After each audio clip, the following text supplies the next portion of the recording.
We want inclusivity. And if you don't want inclusivity, we're going to ban you. David Icke, the man that has been banned from 26 countries for attempting to expose the truth about free speech, money, and the secret organizations that control the world. It's very likely this video will be taken down, so watch as much as possible while you still can. Whatever we know or think we know, there's always more to know.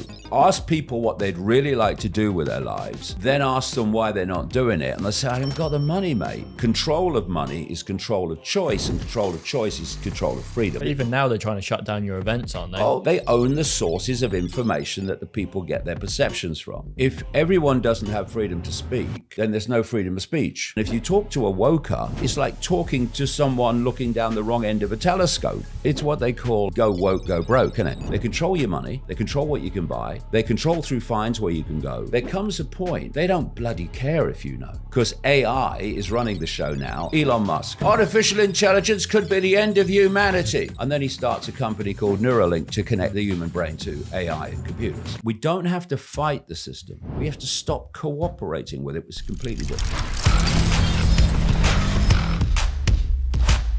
So we believe in free speech on this podcast. We've interviewed the likes of Andrew Tate, Myron, Pearl, and even if we don't necessarily agree with what they're saying, we think it's important they've got a platform to speak. What do you think about all of these big tech companies censoring and deplatforming individuals like Andrew Tate? The principle is freedom of speech. If everyone doesn't have freedom to speak, then there's no freedom of speech. All that's left is what is acceptable to speak. And that acceptability is being squeezed and squeezed and squeezed and squeezed. So things that were perfectly okay to say not that long ago will now get you banned or demonized or whatever. What it comes down to is this. What I've been saying now for 34 years is that a network of secret societies, fiercely compartmentalized, so most of the people in the secret societies don't know the big story,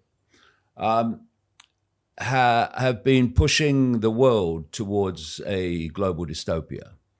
And of course, for a long time, it didn't seem that that was the case because people were getting on with their lives and they were posting on the social media and it was all right. It started to dawn on people that a global dystopia, not least a digital concentration camp, thus the end of cash, which I predicted in 1992, by the way, in a book, is unfolding before our eyes.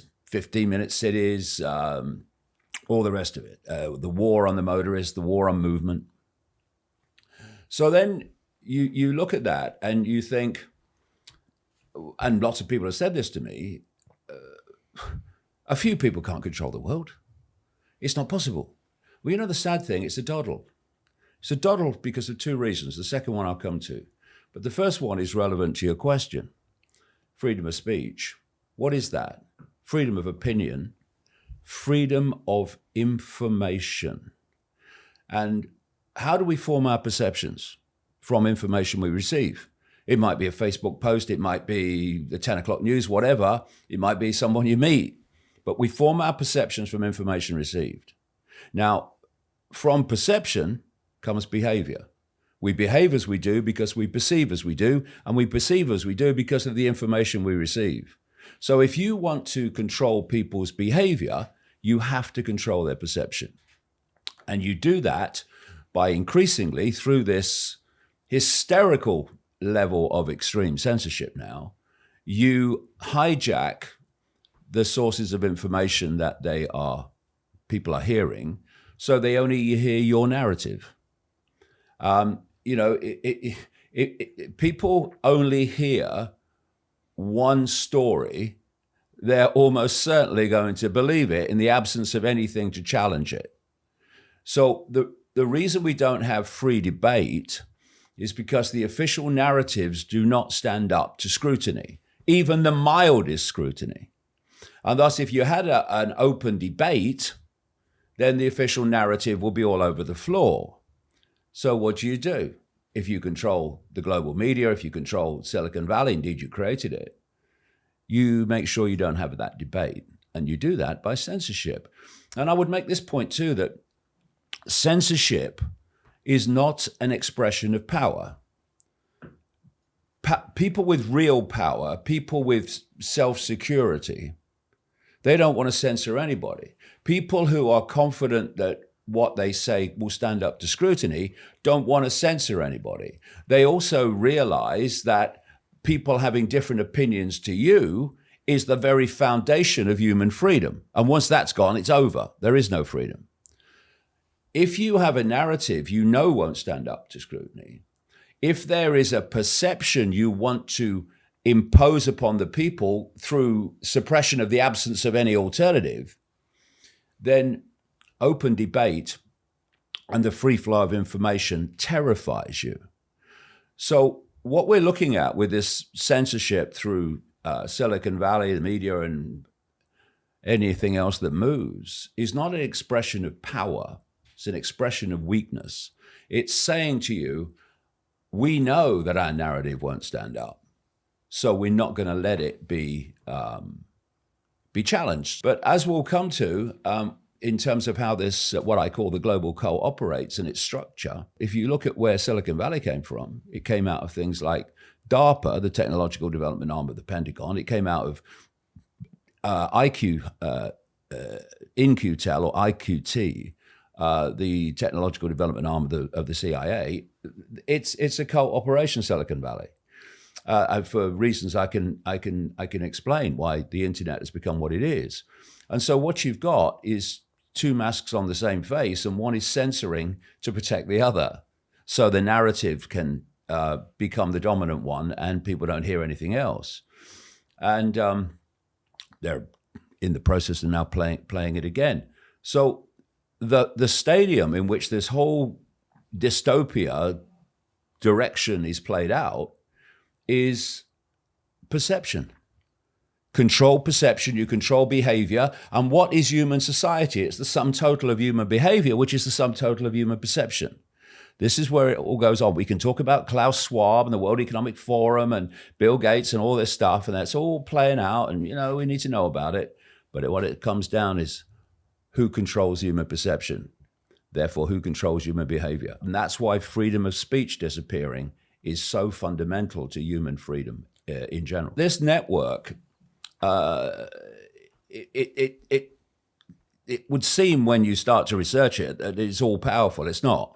But what it is brilliant at understanding the human psyche. It understands that if you press this button, you'll get that outcome. You press this button, you're going to get that response. That's brilliant at that. And the four-letter word that controls the world, the real weapon above all others, is fear. And if you can get people frightened, it's a simple psychological response. If you can get people frightened, they will look outside of themselves for something or someone that can protect them from what they fear. And interestingly, from about 1996, I traveled America extensively. And I met, so many people, whistleblowers in the military, whistleblowers in the intelligence community. And I met loads of people who were involved in MKUltra, the infamous mind control project in America, military, government. It went into Canada as well. And this in the 70s came out publicly, and there was a Rockefeller inquiry into it, and Rockefeller was involved in it. That's how it works. So I talked to loads of people that were involved in MKUltra, this individual mind control operation with all the techniques, and I learned about the techniques. If you get people in fear, but that they're going to die, the fear of death is, a great fear.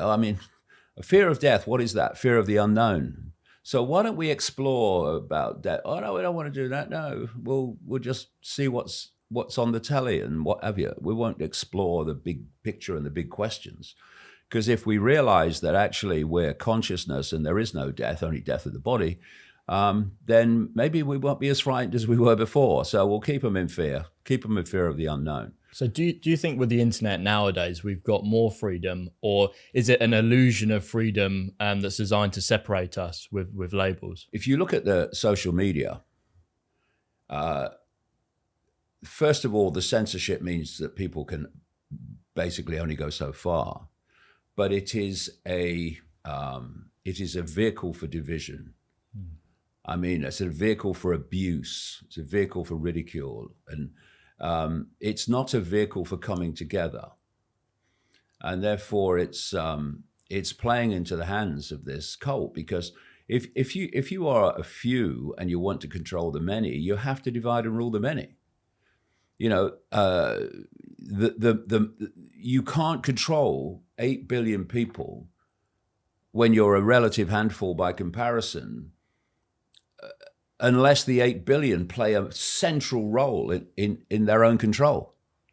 And people say that the word yes is positive and the word no is negative. Not true.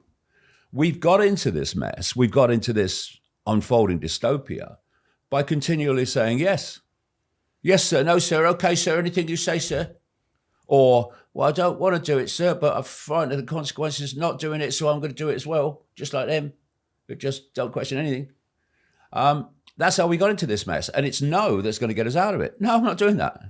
No, I'm not cooperating with my own enslavement. That's the way we're going to get out of it. And what happens with social media is it's basically a brawl. It's just a verbal keyboard brawl that goes on. But through that, for intelligent people who are discerning, you can get nuggets of truth and information out that circulates.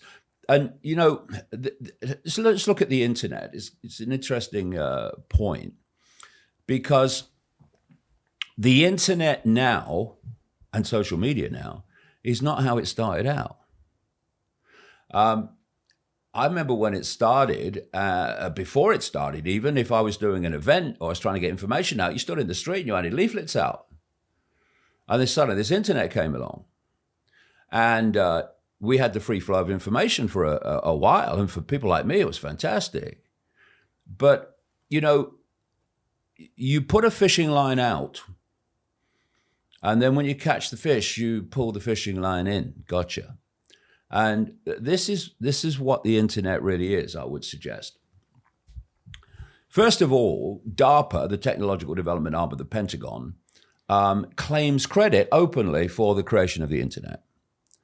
And its military technology is based on, right? So this was the thing. Number one, you create the internet, but you've got to pull the population in so you don't censor. You don't censor. You just have the free flow of information. You don't like it, but it's necessary. And as that unfolds, more and more people come onto the internet. Oh, yeah, it's cool. God, this is good. You can say what you like. And you pay, oh, yeah, it's really great. And as more people use that as a form of communication, so the other forms of communication, the newspapers, the television, etc., they start to go down in their audience levels and their influence, and the internet starts to dominate. What you're waiting for is that point, we're now past it, where the internet dominates communication and has so infiltrated human society technologically via everything being connected to the internet that there's no turning back. Gotcha. Okay, now we'll start censoring. Okay? We don't like censorship. Oh, really? How else are you going to communicate apart from with us, right? They're all addicted. Right? Yeah, They right. got on the drug. That's how it goes. And there's another thing. I noticed when the internet was unfolding that you had companies that were using the internet and trying to develop their business through the internet, but they had a bottom line. They had a bottom line they had to think about. In other words, I can't lose so much money that I go out of business. So I've got to operate within the confines of my income and what profit I make and what have you. But there were certain companies that didn't have that problem. Yeah. People like Facebook, people like Amazon, people like Google. When they were losing vast amounts of money as they were building their near monopolies now, more money was always available. And then they started buying up other companies, like Facebook now owns Instagram and all this other stuff. And they started building these monopolies. And for instance, Amazon started out as a book company. Yeah. And as a book selling company, they were making a big losses year after year. But the money was always available to keep them going, all that stuff, and invest and expand, and they expanded. Now they're expanded into selling every bloody thing. And the high streets and the individual businesses, they're all disappearing, right? And so you get a point where your near monopoly is built with your Facebooks and your Googles and stuff. And that's when they started the real censorship. Because it's like, again, well, who you gonna communicate with through if you don't do it with us?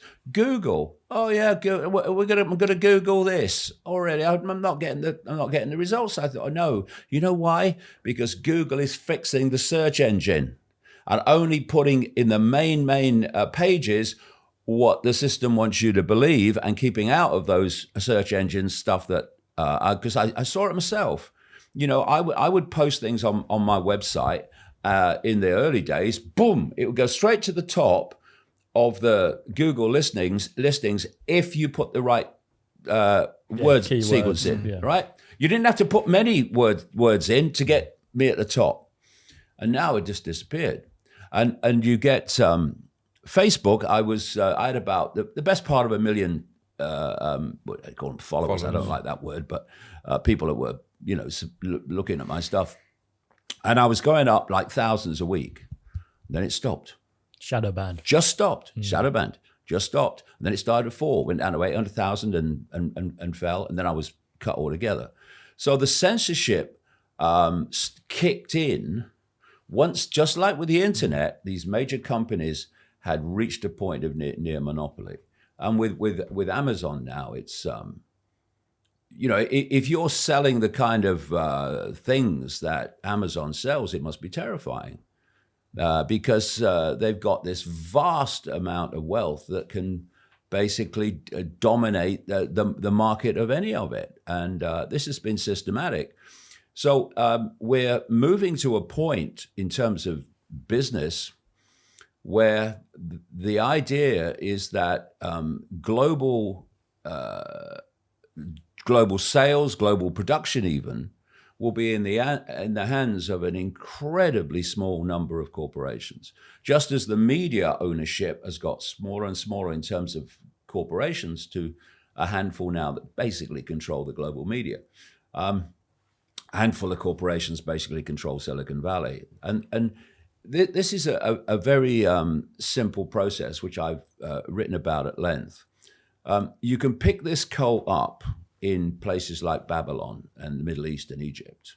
And then you can follow it through the Roman Empire and then up into Northern Europe with the Roman Empire and then the European empires, and they colonized the world. Well, as they colonized the world, this cult was going out with them.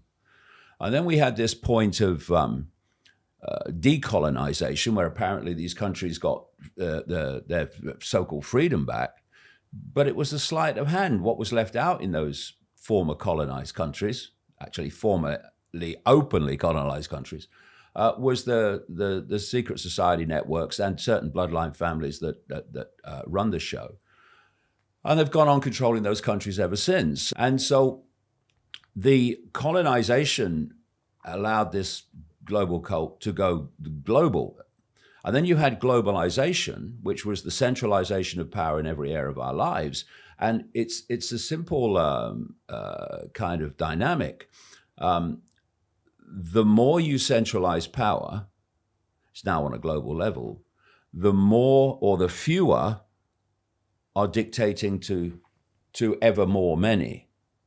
And the other part of the dynamic is the more you centralize power, the more power at the center you have to centralize even quicker. So the centralization gets faster and faster. And if you look at globalization, it's got faster and faster and faster until now we have basically a handful of multi-billionaires who are calling the shots of, in effect, the world economy. And so it's moved in a direction very, very fast now that a ridiculously few people are actually running the global economy, the global financial system, the global media, Silicon Valley, and so on. And through that, they're running global governments. They're running governments all over the world. Is it too late to turn the bus round? Well, I think it's time to get off the frickin' bus. It does seem over the last couple of years, perhaps in parallel with this realization that a lot of people are having about what you're talking about, there are some new platforms cropping up that market themselves as a platform that promotes free speech and no censorship. And a lot of these creators that are getting kicked off YouTube, for example, are moving on to them. Rumble, for example. Is it inevitable that these platforms are going to go down the same route? Or is there hope that there might be a space where people can, can they steal a lot of the market share and take over as... Well, you can as long as you stay independent. If you are a corporate entity with corporate shareholders, which is the way Rumble operates, then you're increasingly going to come under pressure from those shareholders. I mean, you see, these mega global investment operations like BlackRock and Vanguard and State Street and Fidelity Investments, BlackRock alone has $10 trillion in investments of other people's money, by the way, mostly. And so you have, and we're seeing BlackRock. In fact, the BlackRock CEO, Larry Fink, has actually openly said this is what he's doing.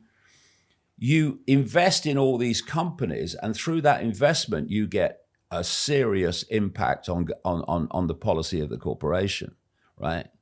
So then you start coordinating the same policy between the corporations, and you've got the transgender thing through all the different corporations. They're all part of imposing it. Do you think that's why Hollywood now puts representation above profits? Because obviously their films over the last couple of years aren't getting the attention they used to. They're not making the profits they used to, but they still keep seeming to make the same ones. With representation and race swapping as one of the main things. Yeah, it's what they call go woke, go broke, isn't it? I mean, but they don't seem to care though. Well, they don't seem to care because this is the thing I've been trying to get across over the years. People say it's all about money. No, it's not. No, it's not. It's all about control. But control of money is part of control of people.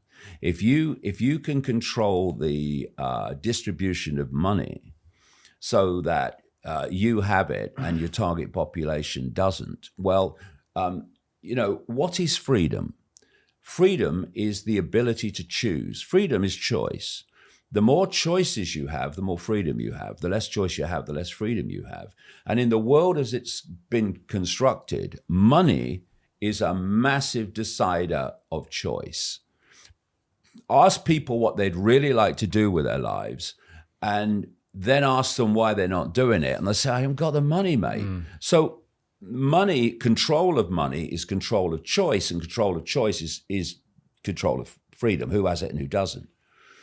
And so it's not about money except as a vehicle for control. Yes, your Jeff Bezoses and your Bill Gates and all these people, they use their wealth to advance the agenda, and in doing so, make more wealth. Like Gates with a lot of things like buying up. He's the biggest owner of farmland in America, just at the time as this global cult wants to control the supply and distribution of food, because if you want to control the population, then a fundamental way of doing it is to control the basics of survival of the population. So if you look at it, they're targeting energy, they're targeting food, they're targeting the water supply, they're targeting all these basics of human survival. They're even messing with the bloody atmosphere. And whatever you are dependent upon, you are controlled by. So what they're trying to do is to control all these basics of survival, so we become dependent on them, who are deciding who have the basics for survival and who doesn't. And that's another expression of the control of money and how you can use it to impose literal control of the population. But money is the vehicle, it's not the end. These people have so much, quote, money, it's unbelievable. $10 trillion of investments, BlackRock. I mean, some of these families, he's a multi-billionaire, he's got hundreds of billion. Oh, what? That's a round of drinks, mate, in the way that they've controlled the money. So in your opinion, do these billionaires actually have real freedom, or are they just a tool for the people above to control? Well, my philosophy over the years, like I say, I've been investigating all this for 34 years. If you can see them, they're gophers. They might be phenomenally rich gophers like Gates, but they're gophers, like Klaus Schwab, gopher. We're powerful. What? The people above you, okay, you'd wet your pants if you spoke out of turn, right? So what it is you've got this construct in which these few are imposing upon the many, not least through fear.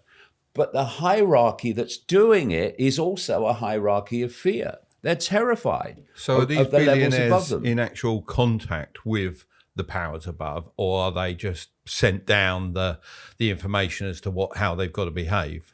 Yeah, well, it's two. That's a great question. But there's two levels to that. If I could just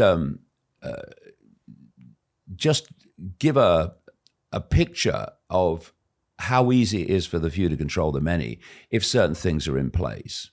The inner core of this cult globally, if you got the inner circle of the inner circle, you get them in a single room, right? So you think of a pyramid, and you've got the inner circle of the cult at the top, and you've got the global population, 8 billion people at the bottom. And what happens is, for them to impose their will on all those people requires a sequence of imposition and acquiescence. It's real simple how it works. So that inner circle imposes its will, its agenda, action, upon the level below it, which then acquiesces to that and imposes it on the level below. And to answer the question, very, very soon after you come down from that pyramid peak, you are at the level of Bill Gates and people like that, Klaus Schwab. Yes, they do know, but compared with the size of the pyramid, you're not far down before you're dealing with people who have no idea there is a cult, never mind a bloody agenda. All they're doing is acquiescing to their perceived superior level and then imposing it upon the level below them. So a central government might say to a local council, this is what the policy is going to be, and all the people in the local council then impose it on the people in their area. This is how it works. So you come down this pyramid of imposition, acquiescence, imposition, acquiescence, imposition, acquiescence, and then you reach the point where you've got the mass of the people. And if we, as a population, then acquiesce to that level of the pyramid that's seeking to impose on us, that's governments, local governments, authority in general, the law enforcement, the courts, all that stuff, then we create a circuit. We create an electrical circuit, if you like, between the mass of the population and the few at the top. That circuit is imposition, acquiescence, and it means that the will of those tiny few at the top of the pyramid now is imposed upon the general population. And the vast majority in that pyramid of imposition, acquiescence have no idea that they exist. Could it be the case that they're not necessarily, are they malicious with their intent, or has that just been imposed on them almost without them knowing what they're doing? Right. Might be a good idea if I just explain the structure of how this cult works, because that will answer that question. I started investigating this in the early 1990s, and it's clear as day to me now how it works, because people say a few can't control the world, but with this structure, they can, because most of the people in the structure have no idea that what they do every day is advancing an agenda they know nothing about. So this is how it works. In the center, if people just imagine a massive spider's web encircling the planet, and each of the strands in the web is a secret society, a semi-secret group, or governments, government agencies, World Health Organization, Silicon Valley, in the world of the seen. So the spider is deep in the hidden. That's why I say, if you can see the person, however much money they may seem to have, they're still a gopher. The real power's never seen. And around the spider is the most exclusive secret societies. Many of these don't even have names. It makes them harder to track. The members of that level of secret society will know pretty much the big picture. They'll know where it's meant to go and why and all the connections. And then you come out from those strands and you're still in the hidden, but now you're meeting secret societies we know about, the Freemasons. And when I say that, which again comes to your question, I'm not saying Bill and Joe down the bloody lodge. These secret societies, by their very nature, are fiercely compartmentalized. The more exclusive they are, the more compartmentalized they are. So people are, say, a Freemason, but they're not trying to manipulate the bloody world, but they're part of something in which the inner core is. And you have others like the Knights of Malta, the Knights Templar, Opus Dei, the inner core of the Jesuit order. There's loads and loads of these secret societies. But ultimately, if you go deep enough, they interlock. And at that interlocking level, they're all on the same side, pushing the same agenda. So you're coming out and you're still in the hidden. And then you reach the point on the web that I call the cusp. And this is where the hidden meets the seen. And at this point, you've got organizations, again, fiercely compartmentalized, that their job is to take the agenda from the hidden and to play it out in the seen. So you're looking at the World Economic Forum. That's at this cusp. You're looking at the Bilderberg Group, the Council on Foreign Relations. Also at this cusp, you've got so-called NGOs, an explosion of them, non-governmental organizations, many of them fundamentally important ones, funded by people like George Soros, now his son, Alexander. And then you've got at the cusp also this other explosion of think tanks. And what the think tanks are, they're there to influence policy. They're to influence perception. And again, all these organizations are fiercely compartmentalized. So the inner core will know why it's being done. The rank and file who are following the inner core's direction most of them will have no idea. So the Soros organizations that he funds through this Open Society Foundation network, many of the people in them that are advancing the agenda, like open borders, for instance, will think it's for the good of people who are allowed in, and I'm a humanitarian. But at the inner core, they know it's for a completely different reason why they're doing it. And then you come out into the world of the seen, and this is when you appreciate the web, that the apparently random become coldly calculated. One of the things I've been trying to do over these decades is to inform these levels of these organizations that think they're doing it for one reason, to say, look at the pattern. This is why it's happening. And it is starting to happen. I remember once I spoke in Earl's Court, funnily enough, a few years ago now, and a guy came up to me afterwards, and he had been an executive of Shell Oil in South America. And he said to me, he's retired. He said, I've just learned today why I was asked and told to do certain things that I never understood why I was told to do them. And this is how it works. It's all compartmentalized.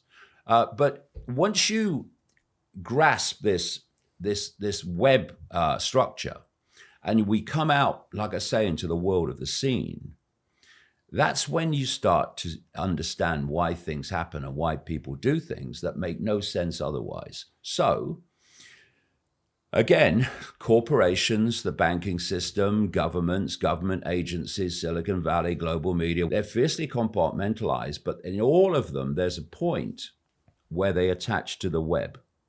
And at that point, they're the same organization pushing the same agenda, while most of the people working for them won't know that. So the web is protecting the web so the web's agenda can unfold. And so this part of the web says yes to that part of the web, and the web agenda is played out. This is how it works.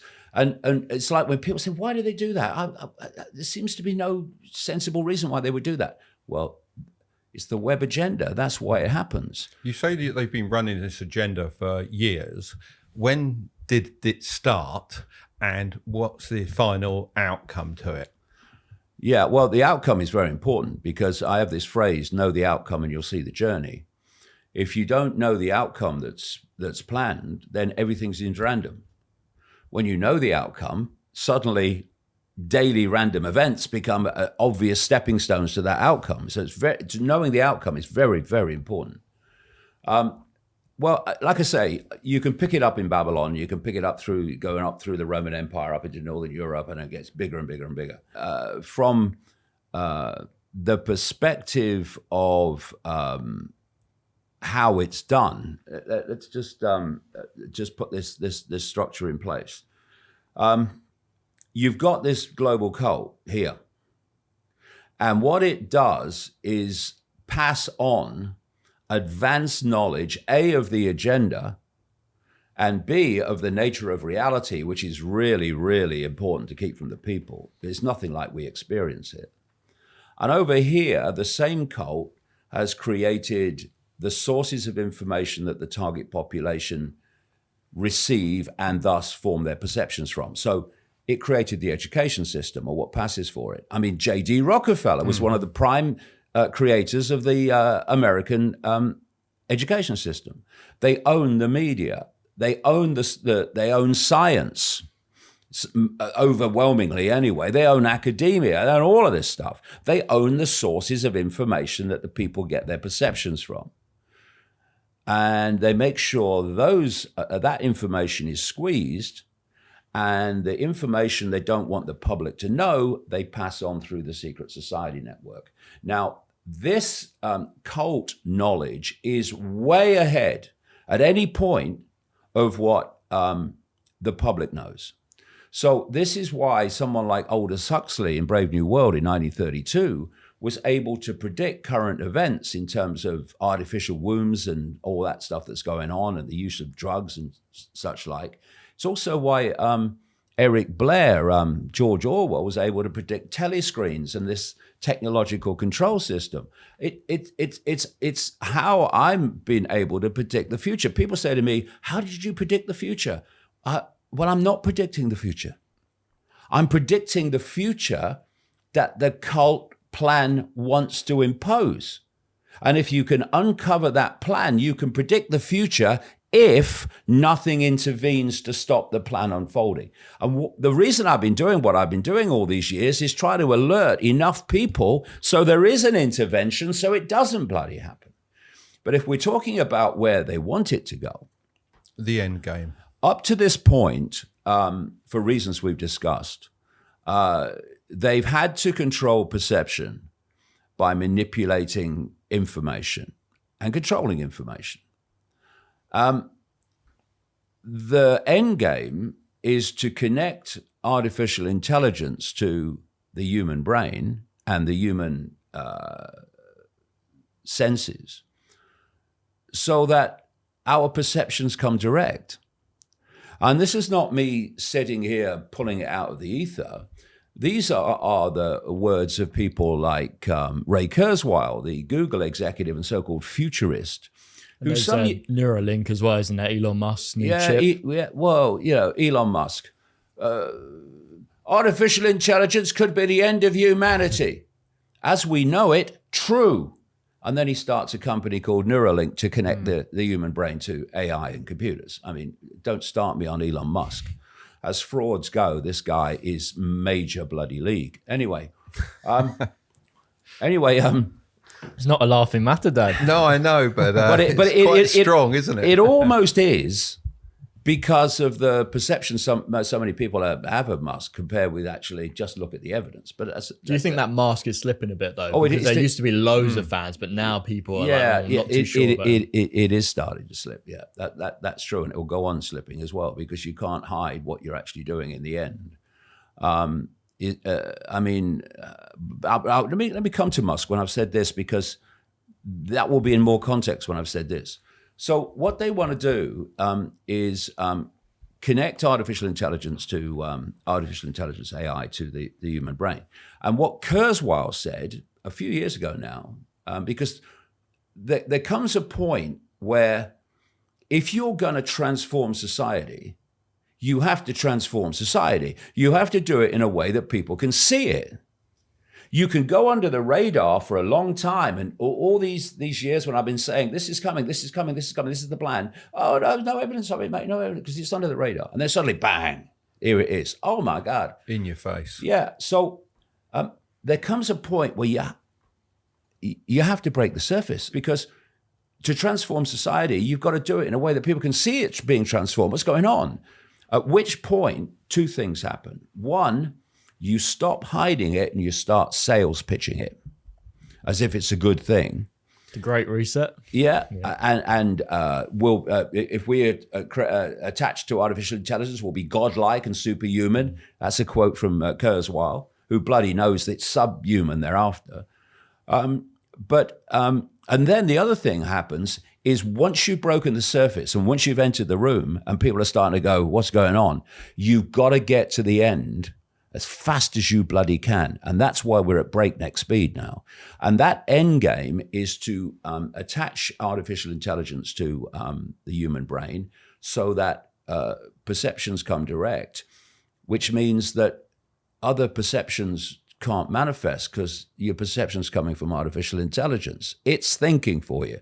And Ray Kurzweil said that by 2030, which is a big year for them, so many things come into 2030, artificial intelligence will be attached to the human brain and will do, from that point, more and more human thinking until human thinking is basically negligible. Do you think we can stop that though? Because if enough people get this AI chip in their brain, then they're going to have an advantage over the people that don't have the chip and therefore have more jobs, have more money. Have more freedom. Well, maybe not. Well, perceived freedom, sorry. Perceived, massively underlined, three-line whip freedom, yeah.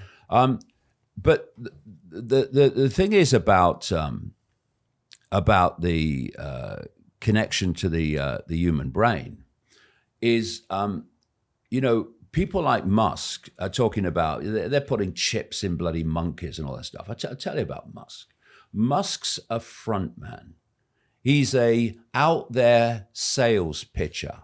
He's sales pitching electric cars. He's sales pitching Neuralink. He's sales pitching, we'll come to that, low orbit satellites, beaming 5G at every, and 6G, 7G to come at every inch of the planet, which is all part of what I'm talking about.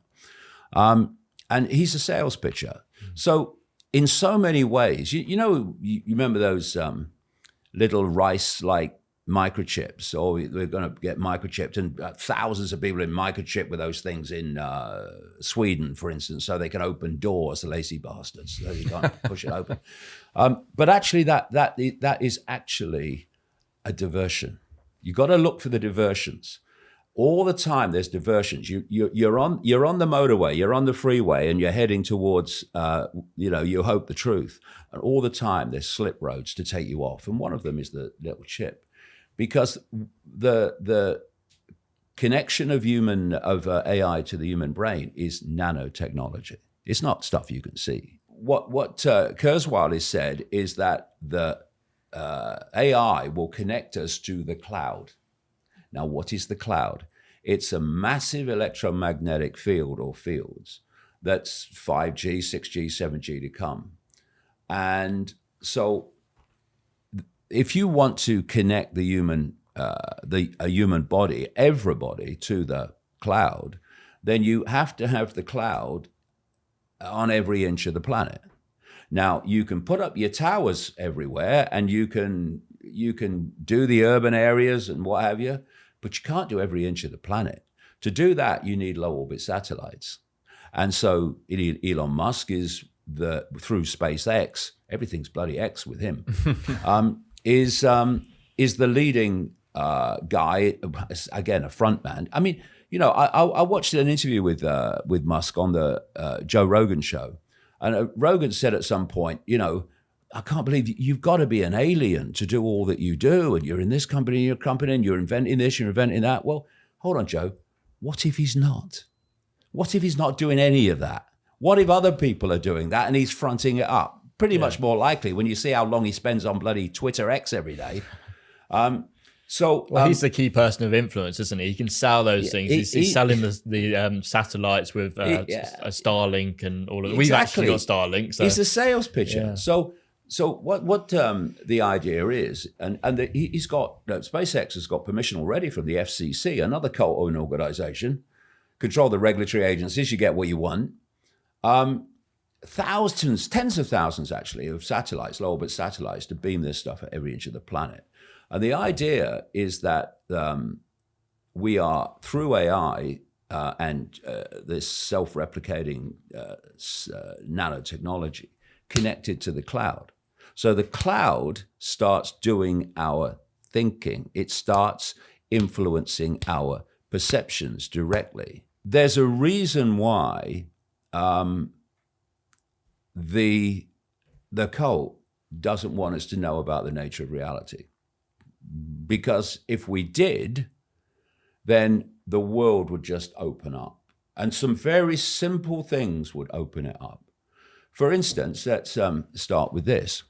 If you said to people, when you look through your eyes, can you see everything in the space you're looking at? Most people would say, yeah, of course I can. No, you can't. What you can see is the narrow band of frequency that's so small, it's hysterical. It's ridiculous, called visible light. According to mainstream science, the electromagnetic field is about 0.005% of what exists in the universe in terms of energy in all its forms. Some say as high as 0.5%, it's tiny, whatever. And visible light, which is the only band of frequency we can see, is a fraction of the 0.005%. We're basically blind, right? So when people say, like me, this world is being manipulated from other realms that are unseen, they think you're mad because, well, I can see everything. Why can't I see them? Well, you can see virtually nothing. Now, if you cared as a system about human knowledge and human awareness, then from a very early age, kids would be taught this as a matter of course. When you look through your eyes, you're only seeing a band of frequency, and there are other realities sharing the same space. I think you said it as a human computer before. So you're taking all of this stuff. It's one of the things that let's start from the base. Who are we? Who are we? Are we the body? No. Well, we're obviously not the body because that's got 70 years and 10 and that's the end of it. So what are we then? Are we our thoughts? Are we our emotions? Well, even that, I think, can be put in another light. What are we ultimately? We are a state of awareness. Forget the body, forget all form. We're a state of awareness. So the question then comes, how aware are we? In other words, how much of this infinite field of consciousness going on into infinity are we aware of? The more we expand our perceptions into that field, the more insight we get, the more knowledge we get, the more awareness we get. The more we know we don't know. Exactly. And the more you become myopic in your accessing of this field, the more myopic you become in your perceptions. So if you take that, what I've just said, of this smear of visible light, academia, science, medicine, politics, media, all the information that they're giving us, these experts, oh, he's an expert, we've got an expert on now, is coming from that smear of 0.005%. And you're telling me that what you're saying is the only possibility? And I've always been driven by the philosophy of, in this case, of Socrates in ancient Greece, who is said to have said, words to the effect of, wisdom is knowing how little we know. So once you come from that perspective, that whatever, and this is one thing that can be said without any fear of contradiction. It cannot be challenged. Whatever we know or think we know, there's always more to know. This is what Socrates was talking about.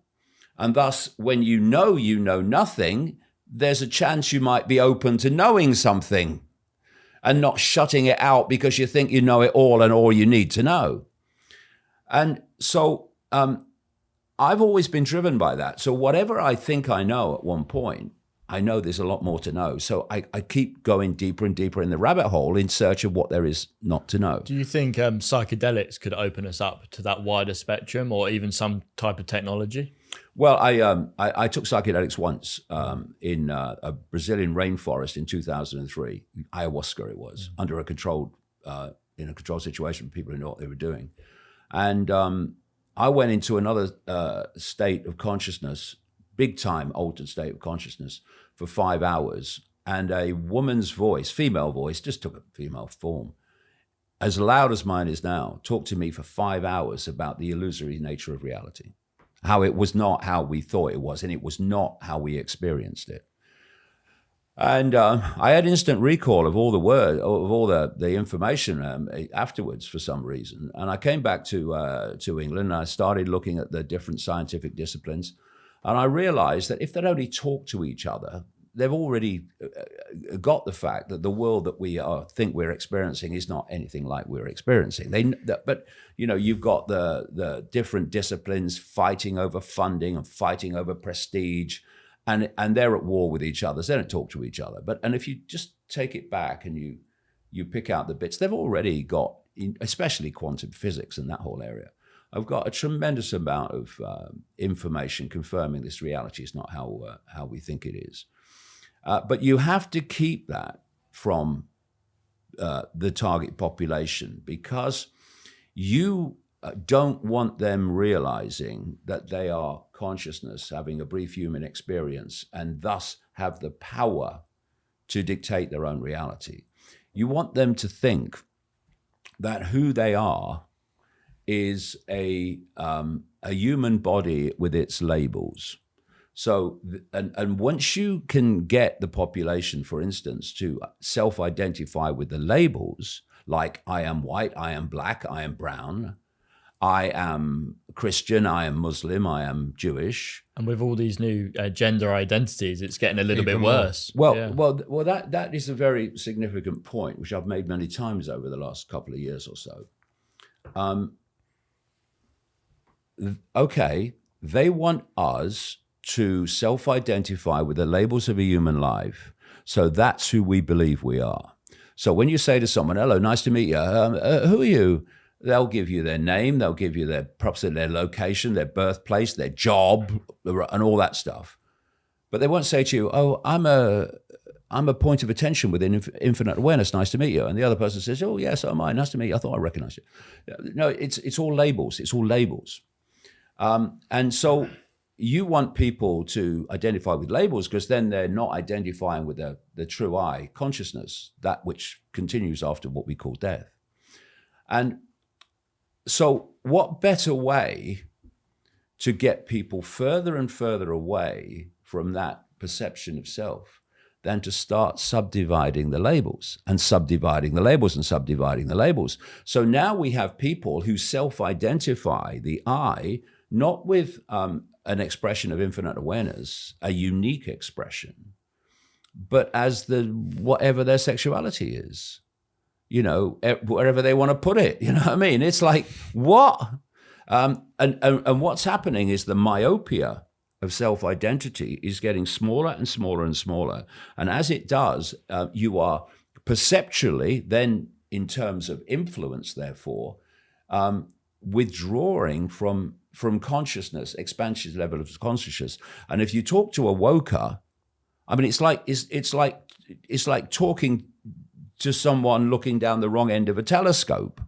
Their perception of reality and self and the world is so bloody narrow, it's unbelievable. And the reason the woke mentality is taking over the world, even though the vast majority of people in the world don't want it, is because it's the cult agenda. So all the corporations that I talked about earlier and those connections and BlackRock, all the corporations, all the media, Silicon Valley, governments are all pushing the woke agenda because it's the cult agenda, even though the vast majority of the population don't want it, think it's crazy. So if the 99% said, we don't want this woke culture, we're just going to band together and fight the 1%, what would that look like and how fast would it all topple? Well, I've had a phrase I've been using for decades: what you fight, you become. I think the evidence for that is overwhelming. You say, we must fight for this. It's like, it was a great quote from Tony Blair. Don't quote him very often. No. We must fight for peace. So explain that then, Tone. Give me the sequence that works out with. Fighting for peace. We don't have to fight. We have to stop cooperating. It's very different.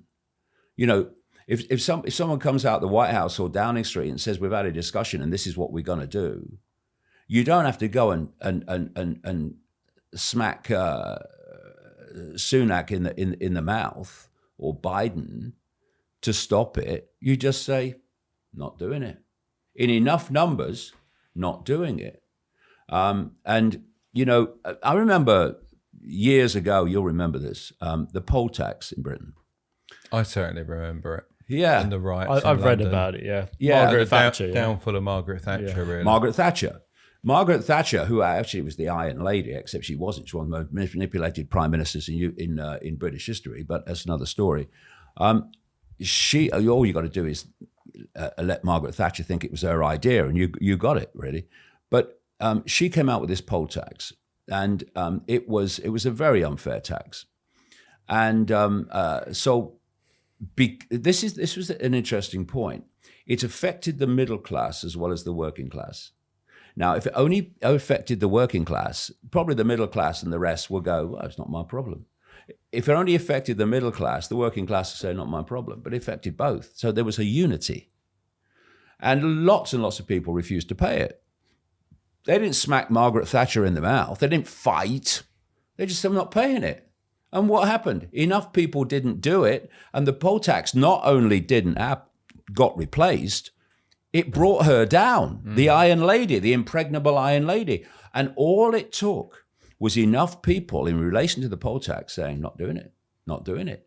And you know, it's just incredible. People say to me, what can we do? Well, okay, get yourself a pocket calculator. 8 billion people, a relative handful in full knowledge that are actually orchestrating this dystopia. I think I see a way out of this. And what we need to do is say no to the few.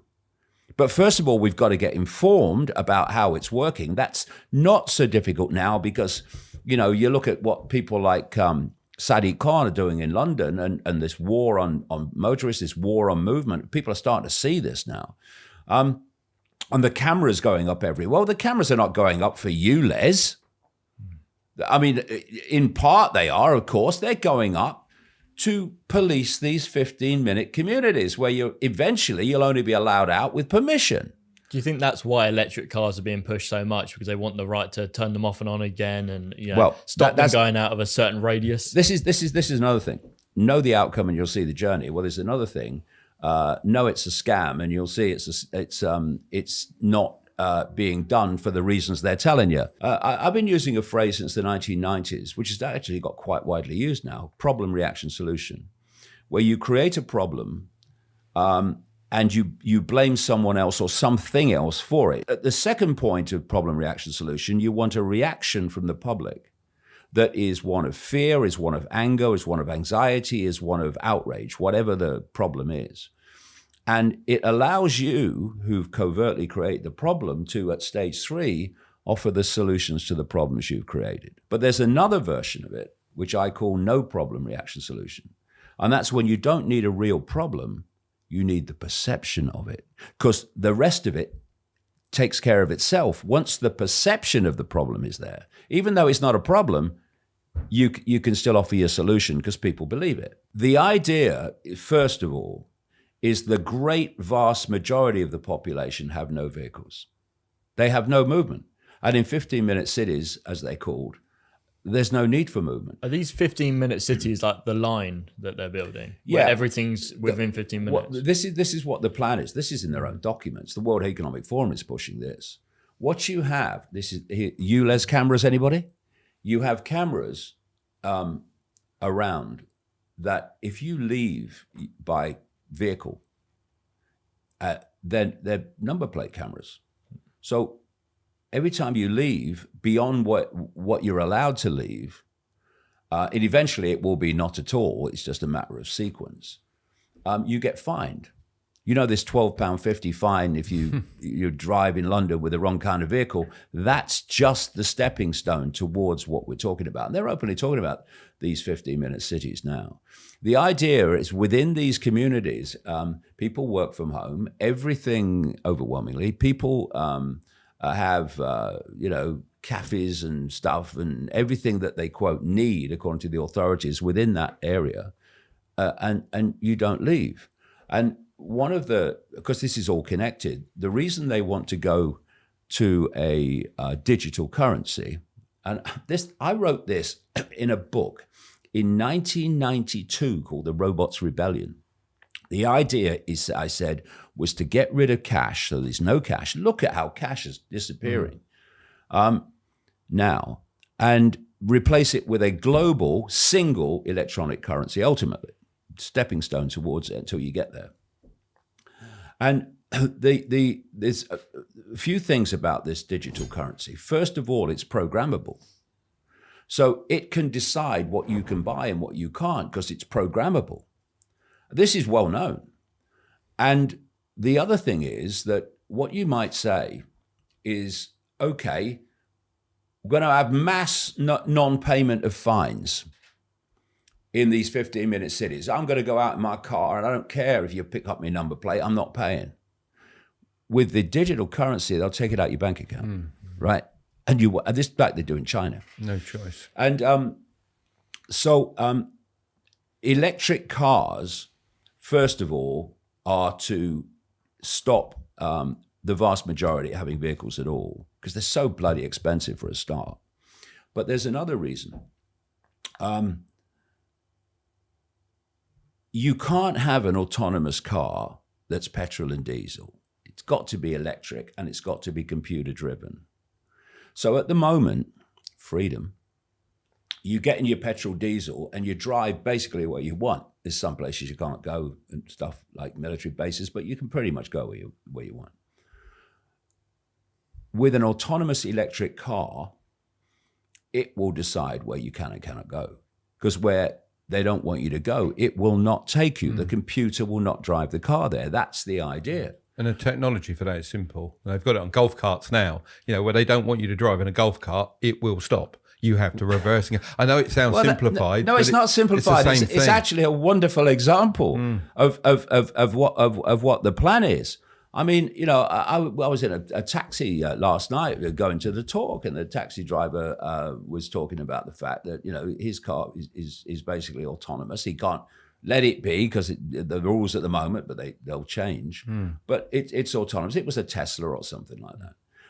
And so the electric car is not to save the world from climate change. It's to impose control. But if you said, okay, we're going to get rid of petrol diesel cars and we're going to bring electric cars because we don't want vast majority to have a car, and those who do have a car, we want to decide where they can and cannot go. Okay, that's what people go, you what?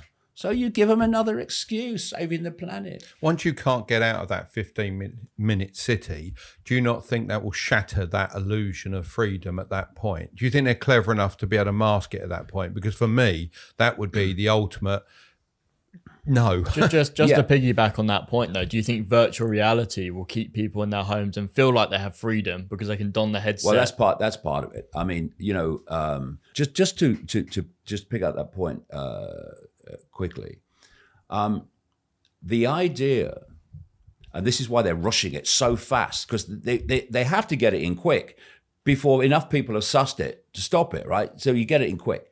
They control your money. They control what you can buy. They control through fines where you can go, et cetera, et cetera, et cetera.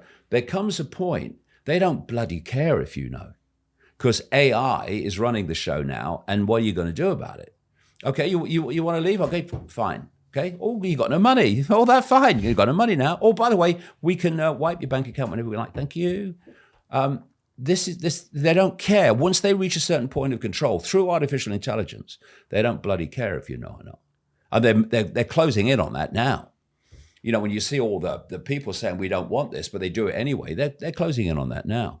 But virtual reality is an interesting point. Well, it's interesting for many reasons. If you get caught in the virtual reality world, what is that? That's another stage. Okay, label human, subdividing label human, taking you into cyberspace human. Where is I am infinite consciousness? All it is, has been, and ever can be. Where's that now? It's got your perception completely, and this is an interesting point. The reason that virtual reality is such a relevant thing is we're living in it. What, we're already in a simulation? Yeah. Are we talking the Matrix style simulation? Yeah, we are. Yeah, the Matrix movie was very accurate in so many ways, because first of all, those people in the Matrix movie, they went into the Matrix with their mind.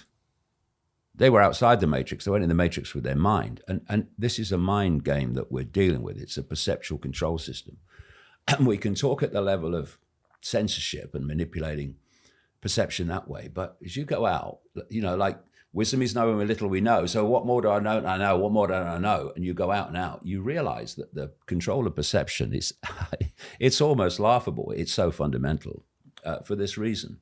Just after the turn of the millennium, I had this overwhelming feeling from somewhere that we live in a simulation, and that the limit of the simulation at this level, there are other levels, is the speed of light. And that's why the speed of light appears to be the fastest speed.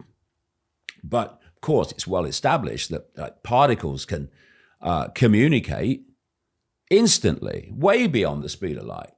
But those particles are not communicating, in effect, within the 5-sense reality of the speed of light. They're communicating in other realities. And so I just said that, and I said that what we call the laws of physics are actually the encoded laws of the simulation. So if you're creating a virtual reality game, then you encode within the game the limits of the game and how the game is played, right? That's the laws of physics. And that's why when people have near-death experiences and they leave the body, we'll come to the decoding mechanism of the Matrix, which is the body brain, they describe a totally different reality that doesn't conform to our laws of physics. So I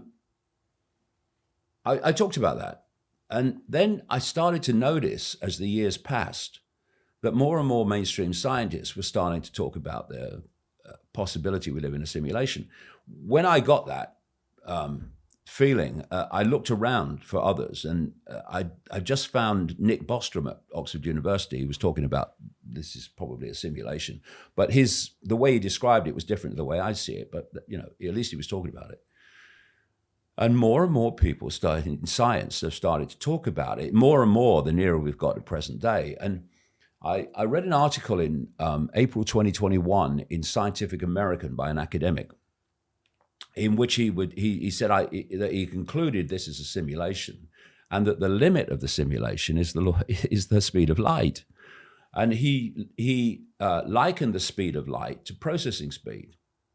He says you can encode the rules of the game if you like, but you're still going to be limited by your processing speed. And so this is now becoming more and more talked about, not least because once you realize that this is a simulation, a lot of the mysteries of life disappear and become explainable. So we've had people like Max Tegmark at MIT, Massachusetts Institute of Technology, and he's written a book called Our Mathematical Universe, in which he points out that the physics of virtual reality games are basically the physics of our reality. The same thing, you could be broken down into numbers. And what I'm seeing so clearly now is that this explosion of technology that's playing out is actually mimicking the reality we're experiencing. It's another kind of technological version of what we're experiencing. So, for instance, holographics is getting more and more sophisticated to the point where it's getting closer and closer and closer to being as real as this. You talk about the metaverse and all that stuff. That's just the early stages of that. So it'd be a simulation inside of a simulation. Exactly. So where's self-identity now? You're in a maze within a maze within a maze. That's what it's about. It's a perception. This is a perceptual maze that's designed to stop us remembering the true nature of self and believing that we're whatever we're told we are, right? So right now, do you believe we're in the first layer of the simulation, or could we already be layers deep? Well, I think we're in this human level of the simulation, and so what's decoding the simulation? Well, the body is, and the body's designed to do that. Again, this is mainstream science. You talk about the five senses. The five senses are basically what lock us into the matrix. When you perceive the world through the five senses, you're decoding the matrix. And so you are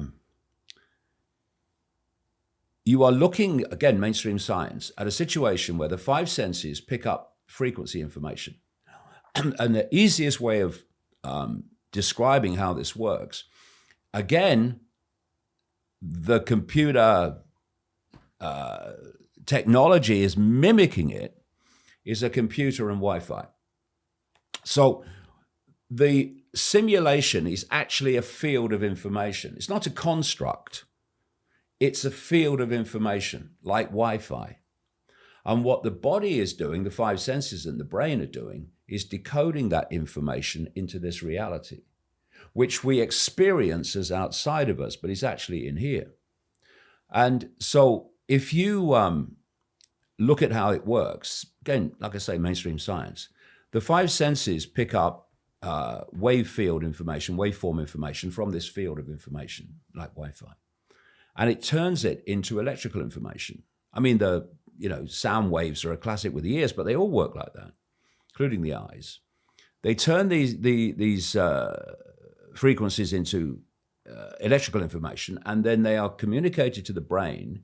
And there's different parts of the brain that specialize in the different senses, and they decode those senses and create a reality.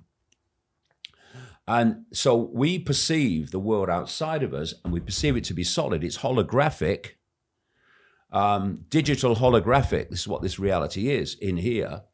It's an illusion of physicality. And what we're doing is what computers do, which is mimicking our reality. So you say to people who know nothing about computers that there is a field of information in this room, that if you tap into it, you can tap into a whole worldwide reality, which you can tap into in South Africa, in America, in Britain, anywhere. And if people didn't know about computers and Wi-Fi, they'd say, you're bloody mad, mate. Where is it? I can't see it, right? Well, you can hardly see anything. And then you say to them, so tell me about the internet. They'll say, well, it's videos and graphics and pictures and words on the computer screen. Yes, it is, but only on the computer screen. That's the decoder. Everywhere else, the internet does not exist in that form. It's a Wi-Fi field or it's electronic codes, etc. And then you think, well, where is that? Where is that decoded version of the Wi-Fi field? It's in the computer. It's not here or here or here. It's inside the computer. It's mimicking the fact that this reality is inside here, right? And so you say to someone who does know about computers, basically this and Wi-Fi, the same thing. You say, oh, there's a field of information in this room that you can put on a computer screen, and they go, yeah, absolutely, yeah, Wi-Fi. I know about Wi-Fi. Yeah, everyone knows about Wi-Fi. This is the point. The only difference between I know about Wi-Fi and your mad mate is knowledge. It's all it is. So if you can suppress knowledge, you get people to wave away the idea of what's actually happening as a nonsense and impossible, as long as you control their sense of what is possible. So, if you look at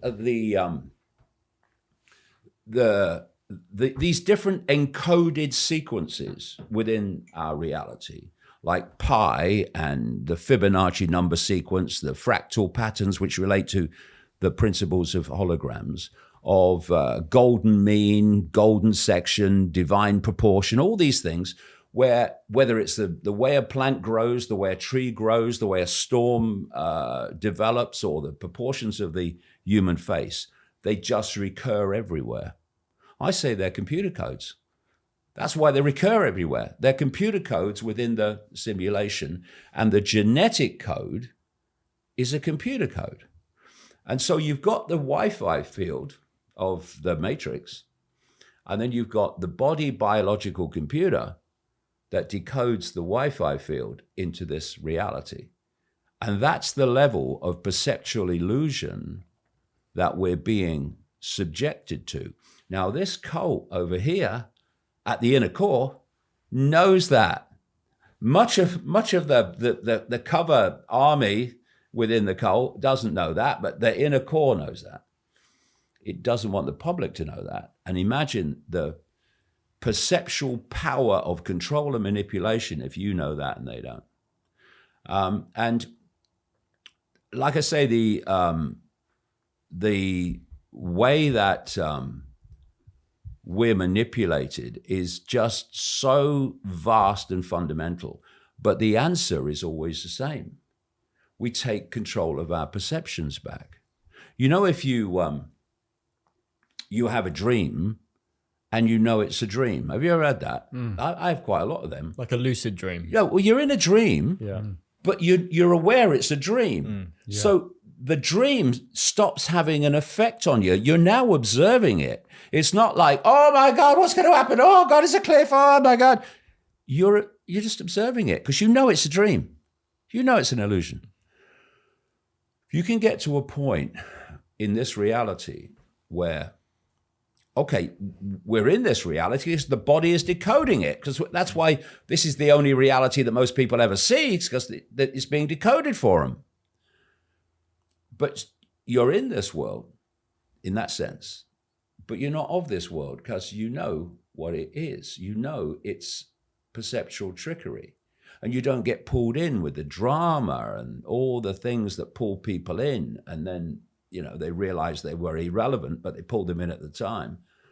You start to step back and observe reality instead of reality controlling you and dictating everything.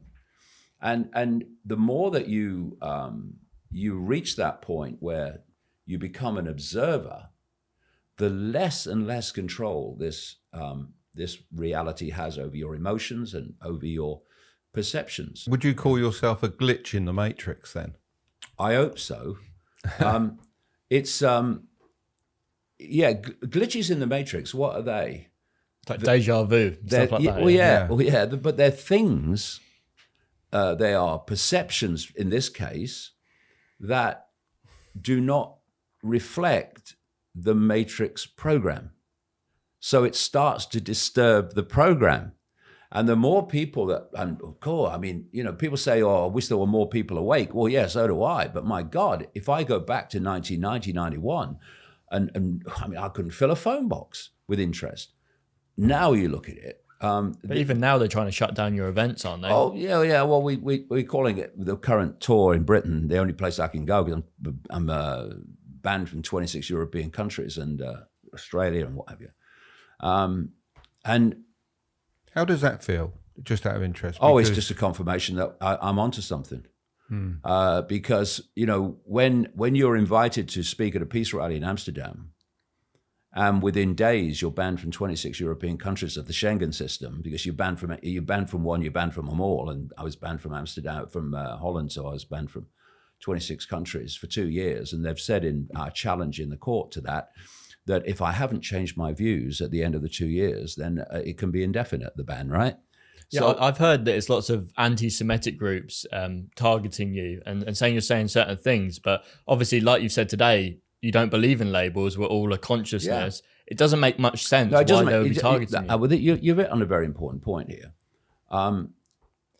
It doesn't matter what's true. It matters what you can persuade people is true.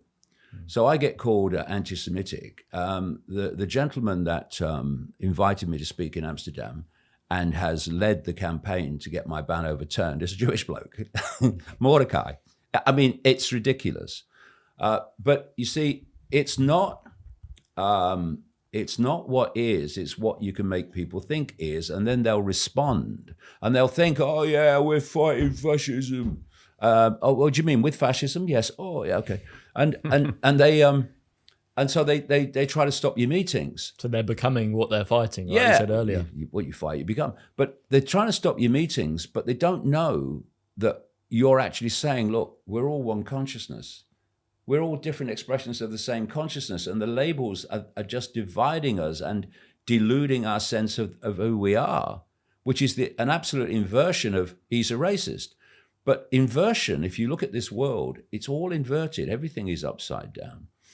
And so they say, we want inclusivity. And if you don't want inclusivity, we're going to ban you. Okay, so inclusivity, I can have a definition of that. Well, what was that? Everything is upside down and turned on its head. But this is the thing about anti-Semitism. And people are starting to suss it now more and more. Because there's an organization in America called the Anti-Defamation League, the ADL. And I could go into it in great detail. I won't, but I could go into it a great deal, and I have it in some of my books. It has no interest in benefiting Jewish people. It couldn't care for less about it. What it wants to do is exploit Jewish people and the fears of Jewish people by stirring them up to silence people, because the ADL is a cult operation. It's not a Jewish operation. It's a cult operation, and there is a bloody difference. So what they've done, and so again, it's about perception and it's about emotion. Manipulation through emotion is a very fundamental part of this. So you have what happened in Nazi Germany, and that instinctively elicits in most people a revulsion. So you've got the revulsion. What you then do is you want to attach that revulsion to someone you want to demonize and target. So you say, they're a Holocaust denier, they're anti-Jewish and they're far right and all that stuff. And that revulsion is then transferred to you, which is why when they played this game on me in the Netherlands, I was demonized beyond demonized by the media, and then, of course, people who believed it. For about 3 weeks, it was absolutely incessant. And not once did the media call me and say, can we have a comment? No, nothing. Demonization. The justice minister, what a misnomer that is, in the Netherlands, stood up and used parliamentary privilege to call me a Jew hater. Sorry, the guy who invited me was Jewish. and there's a guy in the Netherlands, a politician who challenges the system, challenges this cult agenda, called Thierry Baudet. And he's called an anti-Semite, and he's married to a Jewish woman, right? Sorry, have I missed something? In fact, she came over to the Isle of Wight. She's a photographer, takes some pictures. Really lovely, bright, intelligent woman who can see what, how the exploitation works. So what you then do, having got that, this is what the ADL do all the time, is you then expand the definition of anti-Semitism. First of all, anti-Semitism overwhelmingly means anti-Arab. That's the thing, because it's describing a language group in the Middle East, the Semitic language group. And that's overwhelmingly Arabic in nature. But anyway, they call it anti-Semitism. And the more you can expand the definition, the more people you pull in that you can call anti-Semites. So it becomes effectively criticism of Israel. Now you're an anti-Semite. But the big one that really just showed you is when they encompassed globalist and globalism. If you talk about globalism and globalists, you're an anti-Semite because you really mean Jews. Well, because Jews controlling the world, that's the narrative. Yeah. The anti-Semitic trope, they call it, don't they? Oh, yeah, okay. So the anti-Semitic trope just gets wider and wider and wider. So now it's globalism. So what is a globalist? A globalist is simply someone that wants this centralization of global power, right? And globalism is that centralization of global power. And playing a part in this cult is every bloody race that you could think of. In fact, right at the core of the core, it's old white men at the core of the core. And it's old white men, funny enough, that are orchestrating this white supremacist agenda that we're supposed to believe in. Oh, it's white supremacy. They're the danger. Oh, you're old white men, aren't you? Is that right? and so that's one of the great ironies. But so it's multiple nations, multiple cultures that are involved in this, and at the core, it's old white men basically. But you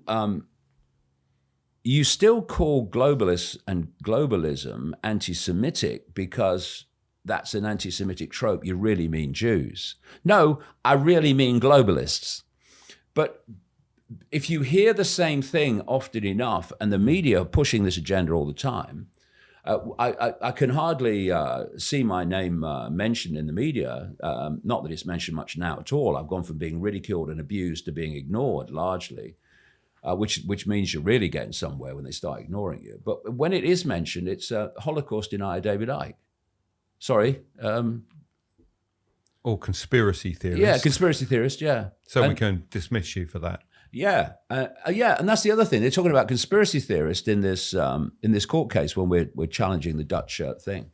And I said in the court case, so what's a conspiracy theorist then? What's a conspiracy theorist? Define it. Someone that challenges the matrix, I guess. Yeah, well, a conspiracy theory that's got to be dismissed by reflex action. So what is a conspiracy? Dictionary definition.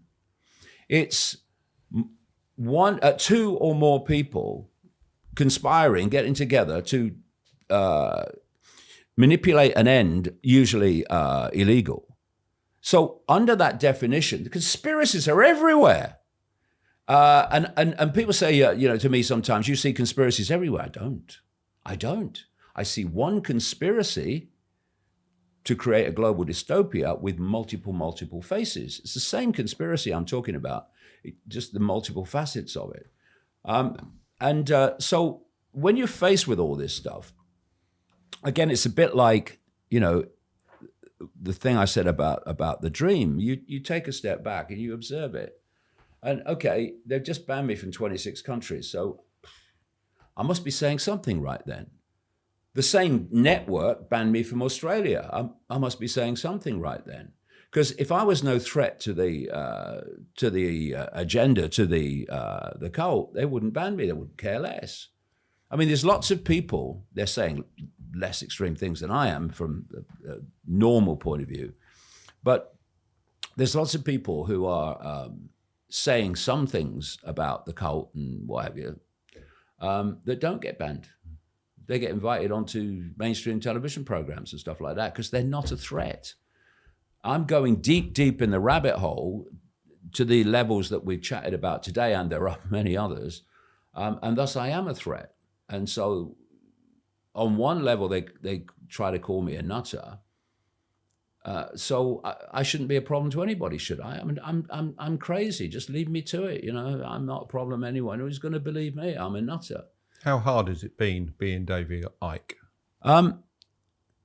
Well, in the early 90s, you will remember I went through historic levels of ridicule. Terrible. In this country, I couldn't walk down any street without being laughed at. I couldn't believe it when I watched that interview where they were saying, "Oh, you said you're the son of God," and then you said, "Well, I'm one of the sons of God. There are many," and he kept trying to pin it on you.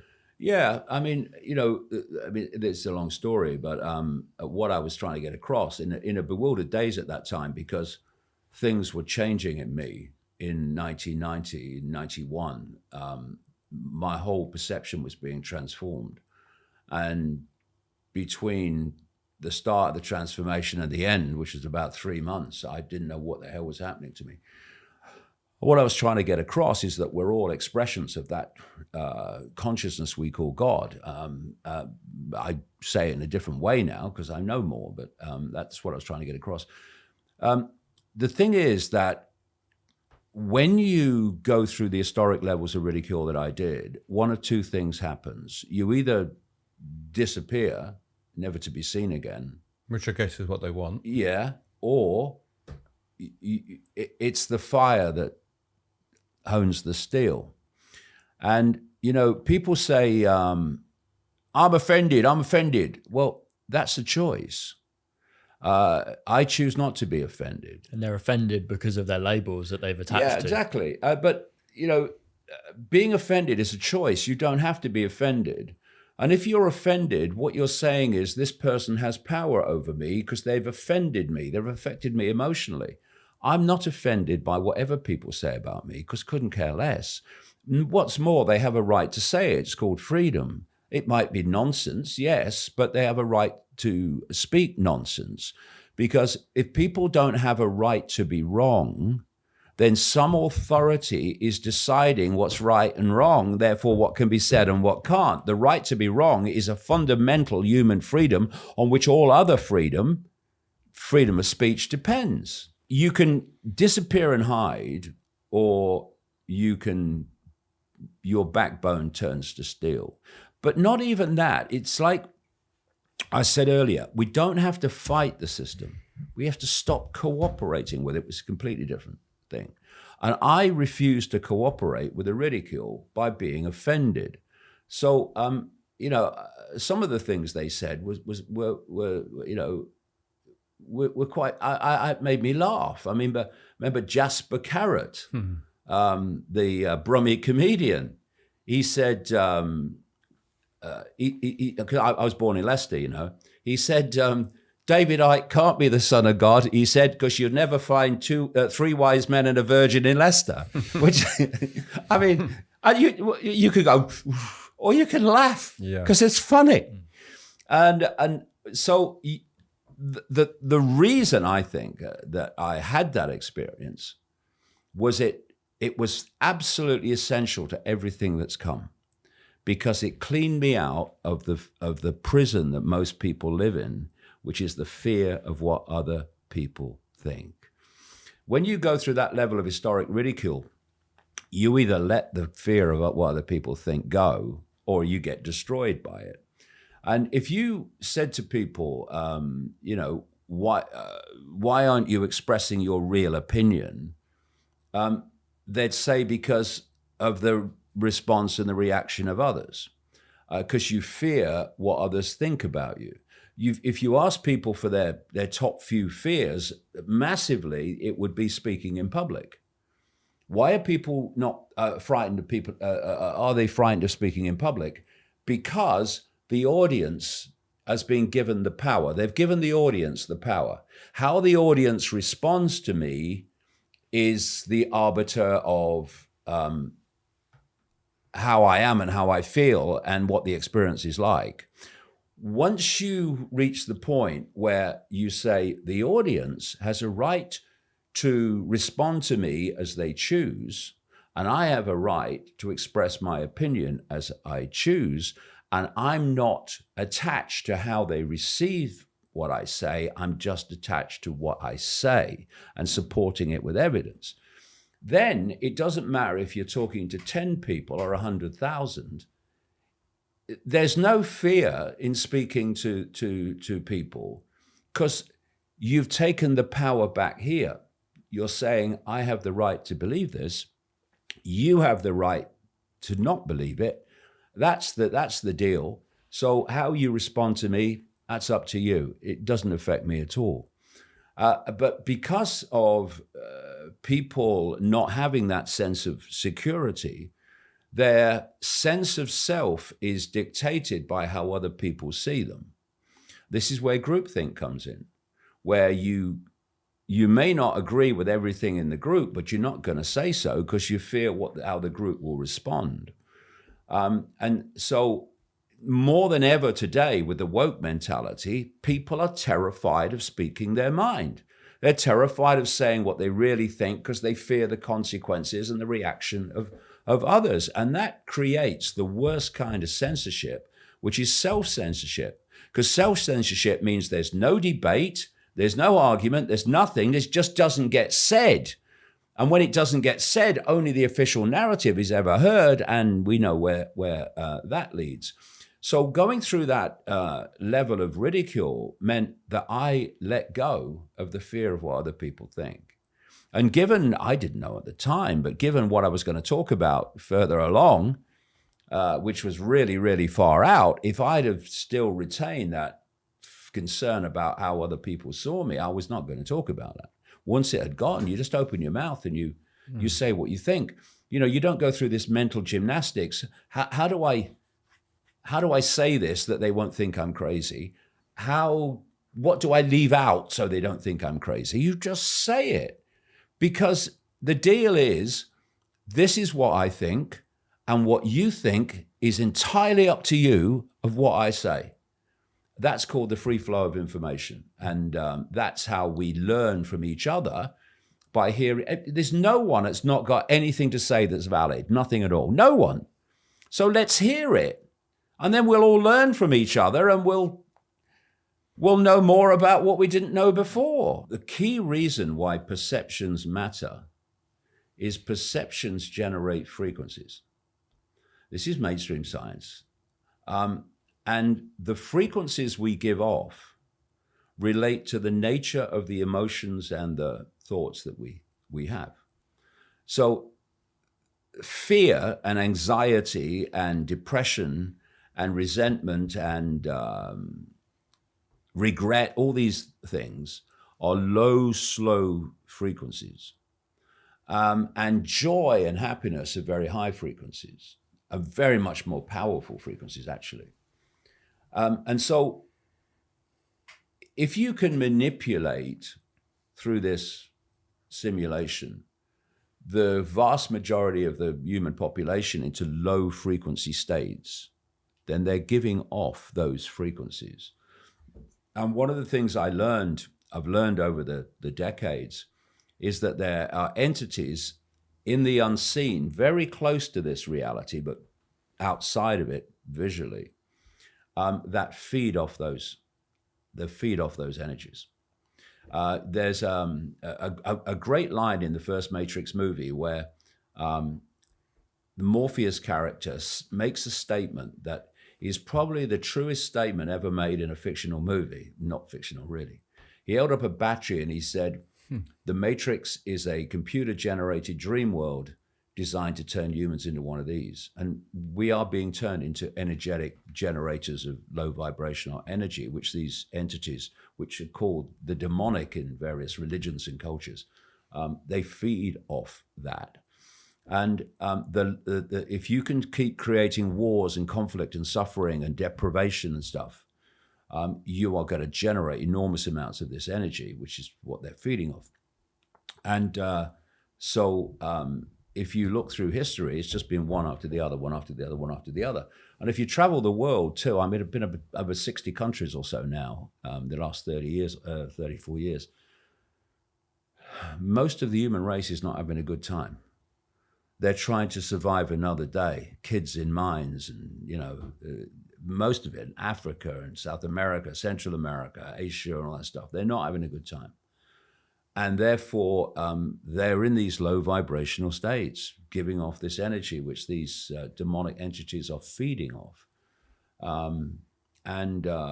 So that is one part of why this, a massive part of why this simulation has been constructed. It's been constructed to control perception so that it generates that low vibrational energy, which they feed off. And the idea to attach AI to the human brain is to artificially invoke that those perceptions to generate that energy.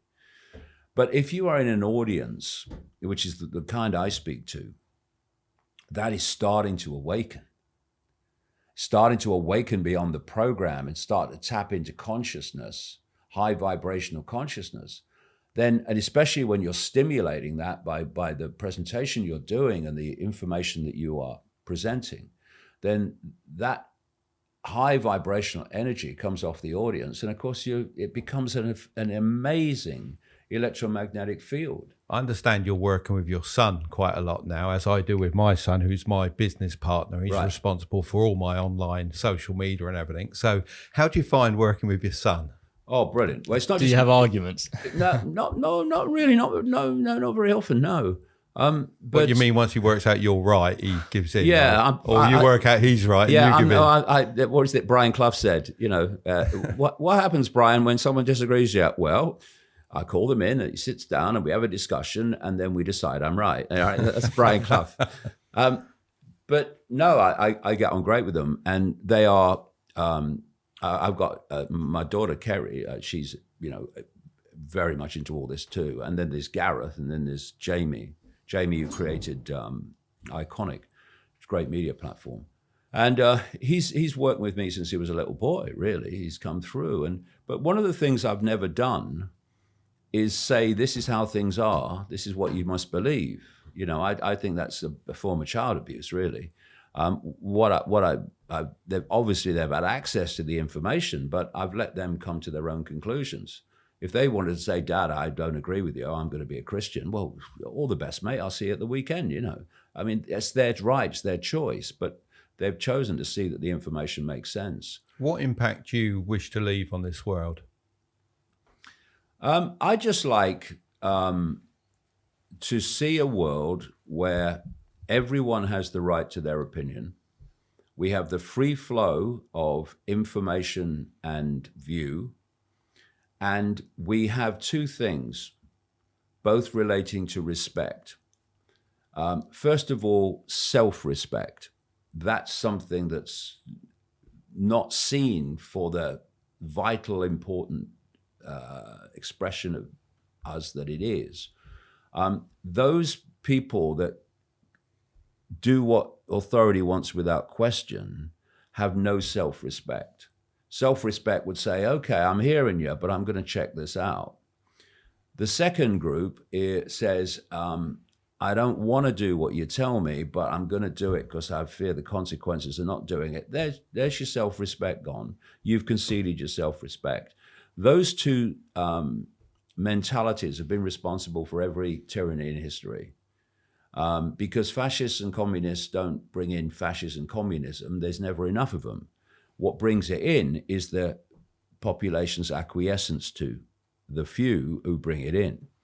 And then you've got the third group, which is that which has self-respect, because it says, I can see what you're doing and I'm not cooperating.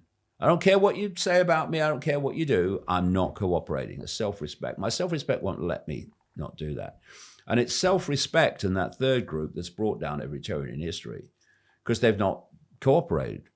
And then there's respect for others to have a different view, which is of course diminishing greatly, and the woke mentality doesn't exist at all. It's one of the reasons we actually started this podcast, to speak to different people with different opinions. Yeah, exactly. And hear them out, Exactly. And, there'll be some people that will listen to this interview and they'll say, oh, that Ike bloke's got some interesting things to say. I agree with that. I don't agree with that. Don't agree with that. I agree with that.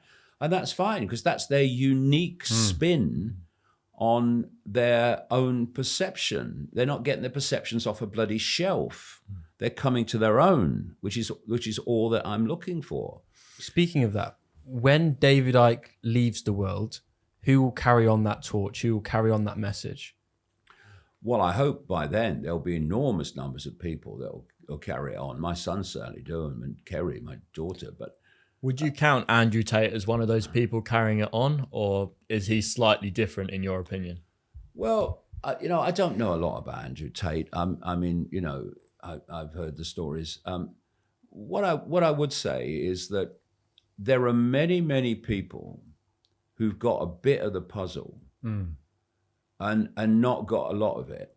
It'll take a lot of them to get together to put it all together, wouldn't it? Yeah. So in that area of Andrew Tate, where I would agree with him, maybe not to the extreme level that of some of the interviews I've seen, but where I would agree with him is that men are being demasculized, if you like, and it's systematic because you've got the masculine energy, which says, no, I'm not having it. And women can have the same. And you've got testosterone levels falling. You've got sperm counts falling. There's a bloody good reason for that as well. And you've got a lot of men who have lost their masculinity in their response and their desire to protect, all that stuff that comes from the masculine. What a brilliant way to control the population. If they're making these 15-minute cities, get rid of all the men and the masculine traits. Yeah, you don't want masculinity, because masculinity is a problem because it's willing to say, no, I'm not having it. It's willing to be in that third group. And so when they started targeting toxic masculinity, it was obvious to me why they were doing it. And also, it was obvious to me they were coming for the women next as well, which they're now, of course, doing. And there's a reason for that, because I have this phrase, if something comes out of nowhere and it's suddenly everywhere, it's the agenda. Someone's pressed a button on the next stage. And so the transgender thing came out of nowhere. And suddenly it was everywhere. And suddenly you don't use the right pronouns, you lose your job or something. What? Don't call me mister. I couldn't care less. But there's a reason for why this is happening. And it's all to do also with why men are being targeted and why women are being now targeted. And that was kind of described by Aldous Huxley in Brave New World, the no gender human, where the species was no longer procreated in the way that it has up to this point. It's procreated technologically. And what we're seeing is a movement, slow at first, but it's meant to get faster, from what you might call human 1.0, the biological human, to human 2.0, which is far more synthetic human, which is why synthetic biology is a massively expanding area of science these days. So the synthetic human would not procreate. It would be technologically procreated, which is what Aldous Huxley talked about in his world state hatcheries and all that stuff, where people would be bred in certain castes based on their intelligence that they were allowed to have, and that the state would bring up the children. It would be the end of parents. And we're seeing attacks on the parents all the time. You've got the social services taking children away from loving parents on a spurious excuse on a vast scale. Not just in this country, but around the world. I've done a lot of research into that. And you've got schools and authorities having more and more control over the children and their upbringing being taken away from parents. This is all moving towards this, step by step. It's what I call the totalitarian tiptoe. And so if you're going to move from the biological male-female procreated human to this no gender human, not transgender human, no gender human, then you've got a series of steps to go through. Before you can physically, quote physically, install something, you've got to psychologically prepare for it. So this is why they're targeting the kids. in the schools and everywhere else with this transgender baloney. And before you confuse gender, you have to confuse gender. And that's the period we're in now. So if you want to confuse gender in little kids, then get a bloke with a beard in a dress to read them stories in the classroom or a library, and then get them to strut their stuff, which is what they're increasingly doing in places like America and Britain too. And again, it's outrageous, but it's being promoted and protected by the state. Why? Because it's a cult agenda. And even though parents don't want it overwhelmingly, it still happens because it's a cult agenda. Therefore, all the authorities are behind it. So someone had an idea, and everyone has an idea. Well, I've drag queens reading stories. Everyone had the same idea at the same time. It's crazy. And so the idea is you confuse gender. Like the BBC says there are now 100 genders. That's a form of insanity to claim that, in my view. The BBC is. And so you... There'll probably be 200 next year. It just keeps getting more and more, doesn't That's it? unbelievable. I mean, the BBC's completely taken over. It's been completely co-opted into this agenda. It's always been a state operation, really, but nothing like it is now. It's just, it's embarrassing.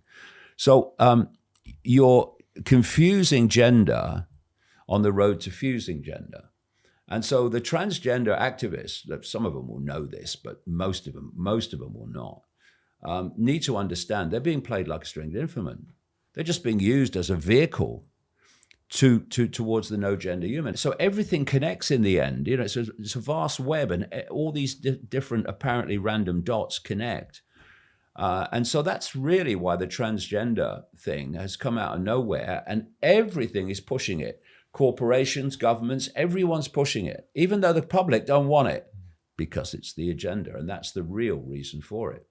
There's a lot to think about there. I want to be respectful of your time. So thank you very much for coming on the podcast. Really insightful. Really good. If you guys have enjoyed, make sure to smash that thumbs up button for the YouTube algorithm, and we will see you next Wednesday with a brand new podcast. So it's goodbye from me. And it's goodbye once again from all these guys. Laters. Right. Thanks. Awesome. How was that? Was that Real, all right? yeah, really good. I've never seen so many bloody cameras in my life.